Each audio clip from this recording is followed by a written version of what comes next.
My school class just started the pacer test.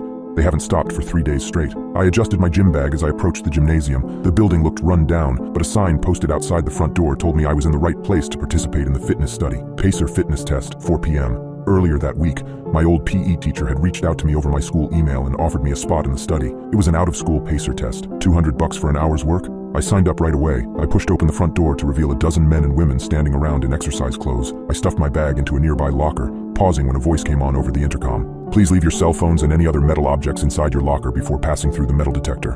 Thank you. I looked around at the other runners and shrugged before leaving my phone behind in my bag. We all passed through the metal detector before filing into the gymnasium. I'm sure you can imagine the gym. It's the same one that's inside every rundown high school across the country. It was completely empty and lit by flickering fluorescent lights. I was surprised that I still hadn't seen any researchers. The intercom crackled to life again. Please put on your neck sensors. We'll be using them to check your blood pressure and heart rate as you run. We all walked around to the nearby table, where a dozen blue collars lay with blinking lights. I grabbed the one marked with my name and slid it around my neck. Powerful magnets clicked together around the back, sealing it into place. When each of the other runners had slid their collars into place, we all approached the edge of the basketball court to begin the test. The intercom crackled to life one last time. Welcome to the Fitness Gram Pacer Test. You should run the length of the court each time you hear this sound. Beep. Run as long as possible. If you fail to cross the court before the sound, your collar will be detonated. If you attempt to remove your collar, it will be detonated. If you attempt to leave the gymnasium, your collar will be detonated. On your mark, get ready, start. Beep. We all ran across the court lengthwise, much faster than normal. When we reached the other side, we all paused, looking around at each other. Most people looked bewildered, but some were laughing. Well, that's one way to motivate you, one of the runners to my right said with a laugh. I guess, I said, touching the thick fabric that made up my collar. I got ready, but I had to wait for another 2 minutes before the next beep. Beep. We all ran the length of the court again. Another 2 or 3 minutes passed. Beep. So you guys get the same message that I did? A young woman to my left asked. Participate in a study, get a few $100. Everyone nodded. A few of them were touching their collars the same way I had been. Beep. We continued running back and forth, and each time we were given a rest for several minutes. I didn't understand why, especially if this was a fitness test. After an hour of running back and forth, one of the older runners shook his head. I don't like this. Even if it's a joke, why say that? Your collar will detonate. He grabbed at his collar. I don't think it's funny, not one bit. He yanked down on his collar. A loud explosion rocked around the gymnasium as his headless body crumpled to the floor. Beep. We all immediately took off again. When I reached the other side, I turned to stare at his corpse in wordless horror.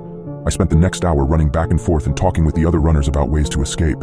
We were still being given a few minutes of rest after every lap, but I was scared that it'd start shortening soon. The young woman who'd spoken earlier began crying as we crossed back towards the man's body. What sick freak set up this situation? She asked. When we reached the other side, I walked over to her to try and give what comfort I could. Hey, I'm Chris. She looked up at me, wiping her eyes. I'm Jane, she said. Why would anyone? She trailed off, shaking her head. Beep. I turned to the other runners as we crossed. Does anyone have family waiting for them? I asked. We can't go get our phones, but maybe someone will come looking for us. They all shook their heads. Apparently, we all had one thing in common. We lived alone. Beep. The second person died 2 hours later. He'd waited too long to begin crossing the court and was complaining of a cramp in his side. He'd almost reached us when the chirp sounded out. I turned away as we were showered with a fine mist of his blood. From then on, our rest time continued to shorten. Soon we only had a minute to rest before another chirp ran out. I could tell that some of the runners were losing their breath, that they were pushing themselves too hard. I found myself running beside the young woman, Jane, who I'd tried comforting earlier. Hey, she said, her voice trembling. You don't seem that tired yet. Are you a runner? When I'm in shape, I said. Can you pace me? She asked. I can feel my energy running. She cut herself off. No problem, I said. Just run beside me. Beep. We crossed the court. I breathed in deep, trying to keep from cramping. 10 seconds passed. Beep. The other runners let out a collective gasp at the shortened rest time. I took off again with Jane running beside me. Beep. Half of the runners were still mid-court when the beep came. The rapid explosions nearly deafened me. We took off again, doing our best to avoid the slippery puddles of blood that now littered the court like landmines. Beep. Over the next half hour, runners continued to fall behind. After a particularly horrible cycle, all that remained was Jane, me, and one other runner, a young man. Chris, she said, I can't keep doing this. She turned to the intercom. Please let us go. The only answer was another beep. We took off again, only barely reaching the other side. Beep. I threw Jane's arm over my shoulder and ran together with her, reaching the other side just as another beep sounded out. I turned to the other runner when we reached the other side. You gotta help us, I said. He didn't even look at me. Beep. Halfway across the court, Jane threw my arm off and pushed me forward. Then she fell to the ground. I paused for a second, then continued on. Alone. Beep. I looked away, but the explosion was undeniable. I set my jaw and crossed the court. Beep, beep, beep. Sweat poured off my forehead in thick droplets. My breath was coming in ragged gasps, and I knew I didn't have much left in me. When I shot a look at the last remaining runner, I would have been pleased to see he looked to be in an even worse state than I was, if he wasn't staring at me with a murderous expression. Beep. We crossed the court, and I noticed he was closer to me than he'd been before. Beep. He launched himself at me. I dodged, slipping in the pooled blood. His fingernails clawed at my arm, but his foot hit the same pool of blood.